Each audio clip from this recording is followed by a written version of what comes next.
Okay, everybody, 1 second here. How are you doing? Welcome into the Earthquake 3D live stream. No hot mic now. I love it. That's the fun of live streaming. You guys get to hear the little background stuff going on here in the house. Luckily, I wasn't arguing with anybody today. You know what I mean? Talking to Tat, he's doing good. Well, relatively speaking, he's doing good. Dealing with censorship as usual, but that's the way it goes when you're trying to fight the system.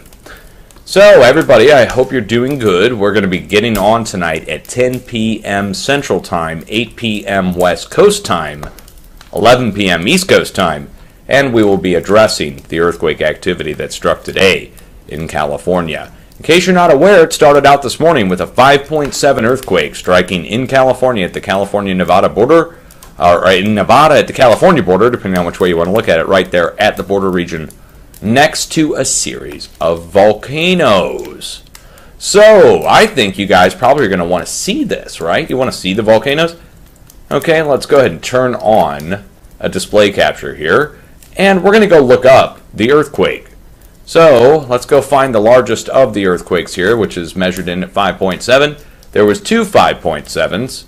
So 5.7 first struck, and then 5 minutes later another 5.7 hit, with 5.6, 5.5, and 5.3 aftershocks, with hundreds of other smaller earthquakes mixed in. But when you see where the earthquake coordinates take us in, I think you're going to be surprised. If you're a new viewer or you're somebody who's just now tuning in, you may have not seen this location before, but I've shown it many times in the past, and I'm glad I did.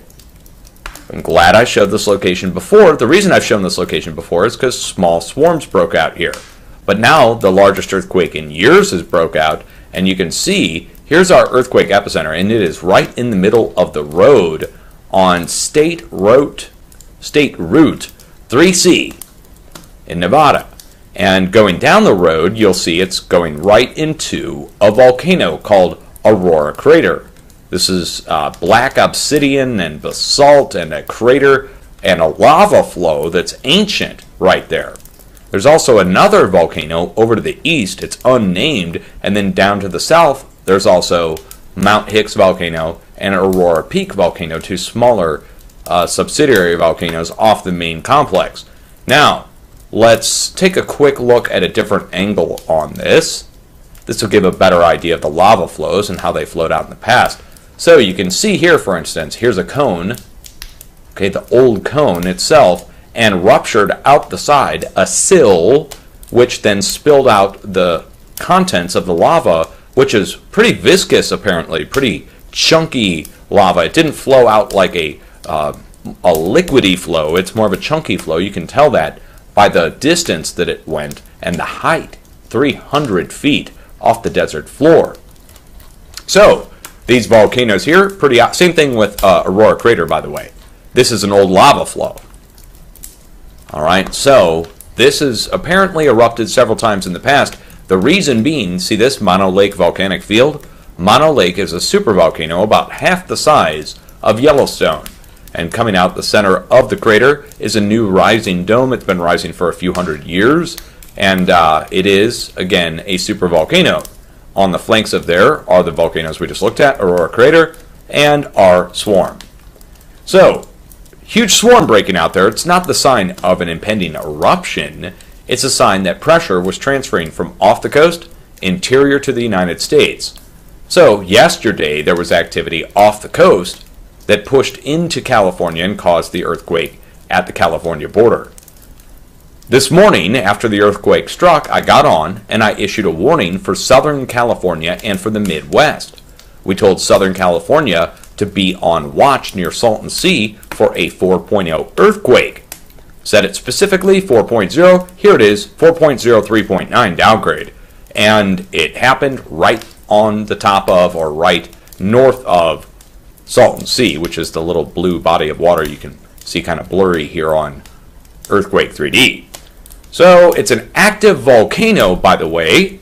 So the other location to the north with the big earthquakes, those are at volcanoes. And let's go get the coordinates for this 3.9. See this? Morongo Valley, California. Okay, well, we'll put the coordinates in Hopefully you guys can see this. Yes, you can. Good, good, good. Always go check the coordinates when you are questioning what's at the earthquake epicenter. It's always good to question what's at the earthquake epicenter because you'll find out a lot of times it's related to a nearby volcano. And in this case, there are several nearby volcanoes out here over to the east. So you see Uake Valley and you see Rodman Mountain Volcano. And let me zoom in on here. This is a spot that I've reported on in the past, Pisgah Volcano, where a plume appeared on radar for multiple days. And the plume on radar actually appeared over to the east of these two lava flows, which if you go look over to the east, you're actually going to find several more lava flows. Here's one that's ancient. This here, Amboy Crater, another Amboy Crater. Take a look at it. Okay. Oh, look what's in the center, by the way. See that? Isn't that awesome? Now, the reason I think that's in there, that was put in there recently, is we reported on a plume coming from Pisgah Amboy Crater, and many people went out there, my viewers, went out to these areas right along the highway to go investigate and see if there was a steam plume that was coming out of these areas. It showed up for multiple days on radar. The military base commander at 29 Palms Military Base, public relations commander, I'm sorry, not the base commander, public relations commander, contacted me below my videos and asked me to call them, gave me their contact number, and I looked it up to verify at the base. I called the base, talked to them for a while on the phone, and they were asking me to remove my video talking about the plume because people were trying to come out and investigate, and it was near a military bombing range. Although you can go there, they recommend that you don't. And so, you know, for this heart to appear at the center of this volcano, imaged in 2015, it's, I don't think, a coincidence, guys. Personally, I think either one of my viewers or somebody that was making a joke or something went out there and put it in there because we sent people out here to go investigate this crater. Okay, and they did. They went to Pisgah and Amboy. And the reason they went there is because a plume was appearing east of Pisgah, somewhere to the east. And we didn't know exactly where. So it was just showing up over a distance on radar, and now we have a heart at the center of that volcano. Anyways, so when you take a look at the earthquake activity that's striking, we have a series of swarms that are breaking out down to the south in between Salton Sea and Pisgah. Well, I mean, that's connected by one region, and you may have heard of it before. It's called the San Andreas Fault. And let's go open up the coordinates for the earthquake from the USGS, and we'll show where it is in relation to the San Andreas. It's this big red line that goes through the center of the screen here. Okay, so it's right next to the San Andreas, the most well-known fault zone in the world, I would dare say. And look, the reason it got struck is because pressure is coming down from the north, from the northwest.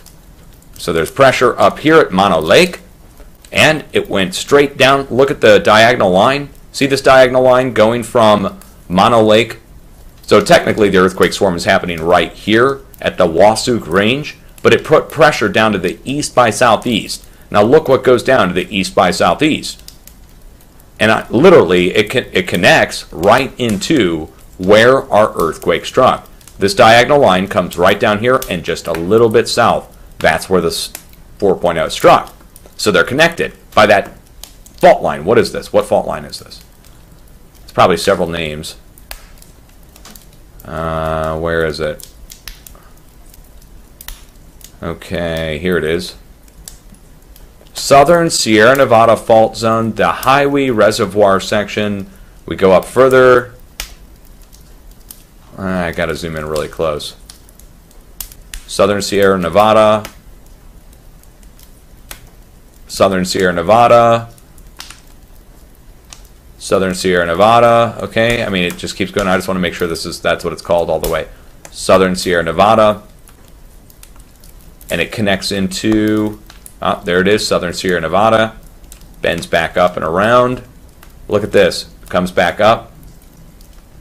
Southern Sierra Nevada goes up here. Look where it goes.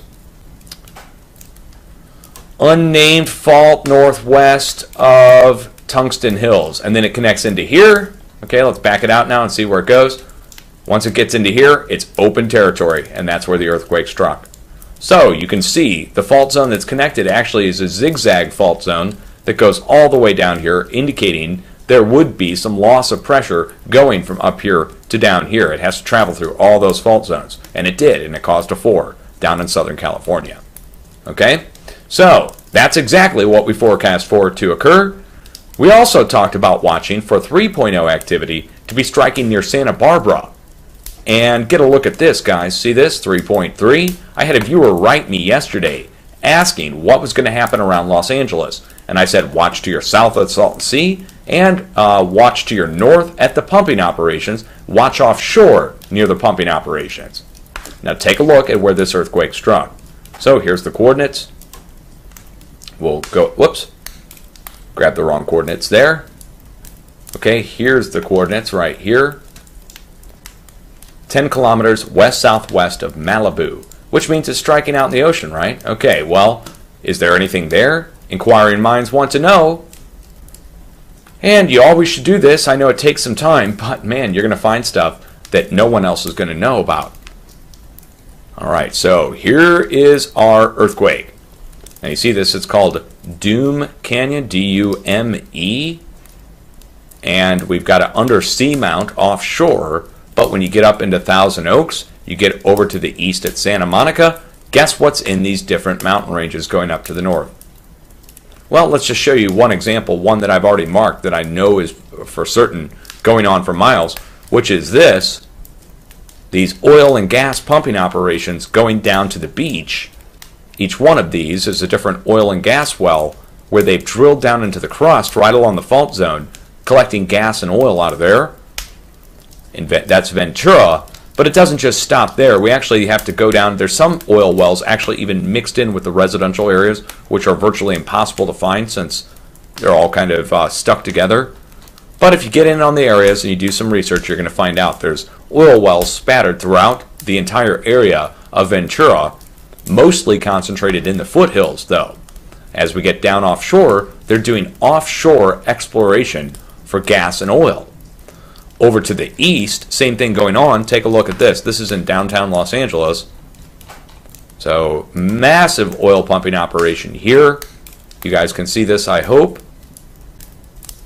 Okay, so you see all the oil wells there. And we'll back this out and show you where it is in relation to the rest of Los Angeles. There's Beverly Hills. And we go west from there, and these are the mountain ranges connecting the two areas. And we have an earthquake striking right off the coast. They're doing offshore gas exploration at the moment. Who knows if they're actually out there drilling or not? And who knows if there's actually any more oil wells back up here in the back mountainous area. I haven't done the research to find out. I'm sure I could.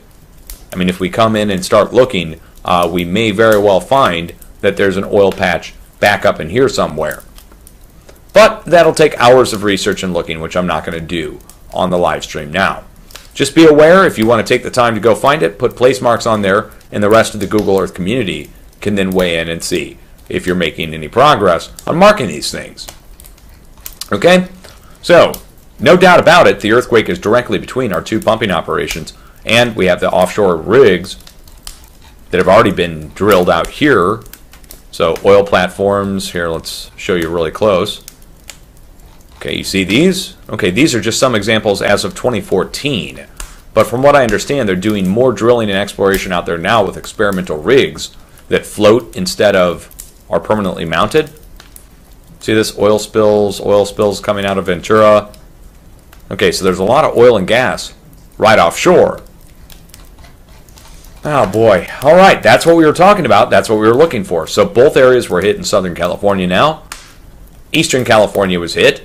The area off the coast was hit. The only thing left to go is the Midwest. Midwest, you should see a noteworthy swarm return at the fracking operations. When I say Midwest, we have to talk about southern Colorado, western Oklahoma, at the Kansas border, going into South Kansas, and going as far southwest as the bend in the Craton at Fort Stockton, Texas. So it's a pretty large area that's going to get hit over the next few days. Thanks to this pressure here, this huge stack of earthquakes, it's going to press to the east. There's no doubt about it. Okay, guys? So there's your U.S. update. And we have only a few days to warn the people in the Midwest that a larger earthquake or swarm is coming. A swarm equal to a large earthquake or the significant single larger release. And it will be equal in size, most likely, to what's striking on the West Coast right now. As we go over west, last night, Japan was struck with the 6.0, 5.9.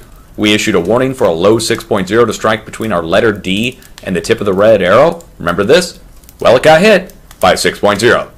Now downgraded to 5.9 and an additional 4.7. So add in the 5.9 and 4.7, it's going to take you to 6 anyways. So there it is, right between our D and a tip of our red arrow. The reason it struck, it was the middle fulcrum point, and there was activity down to the south that's significant.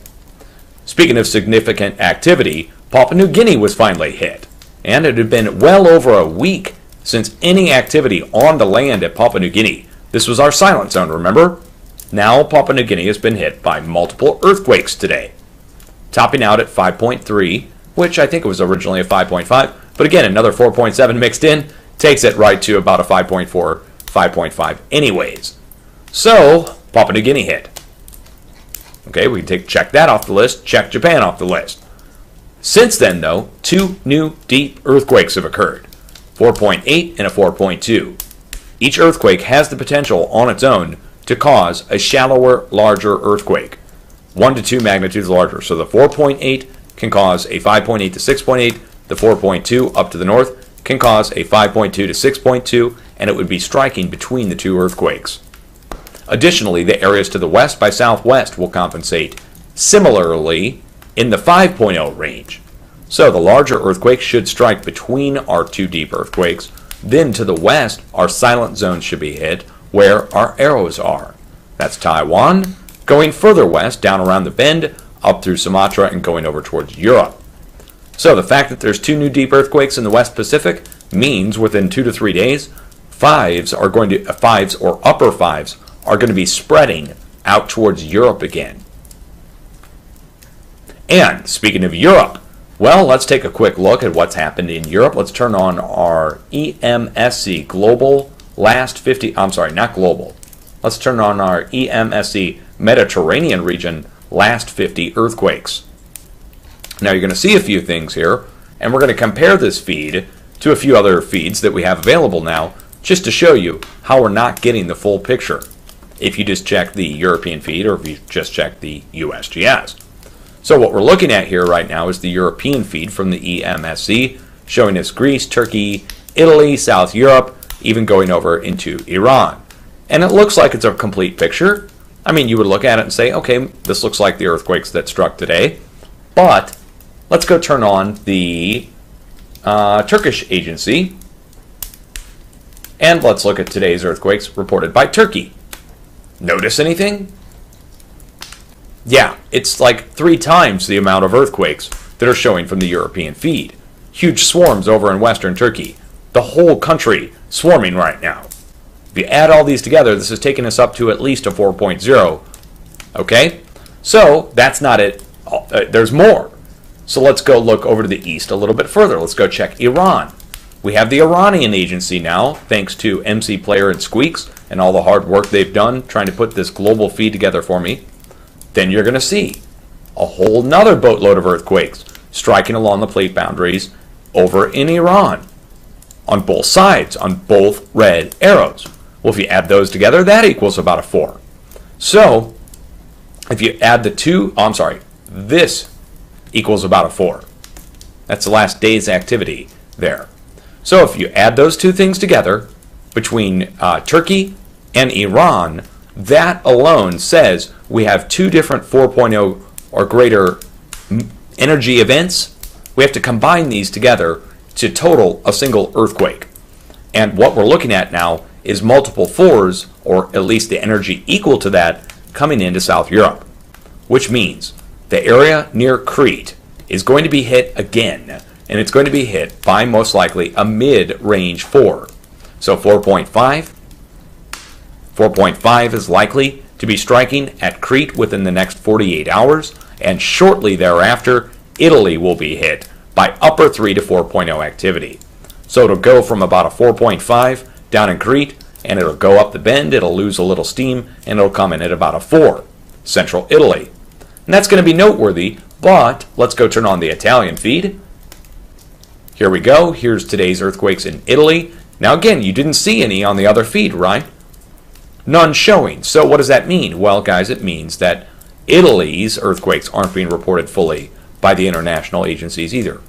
Turns out none of the earthquakes are being reported like you think they would on the USGS and Europeans.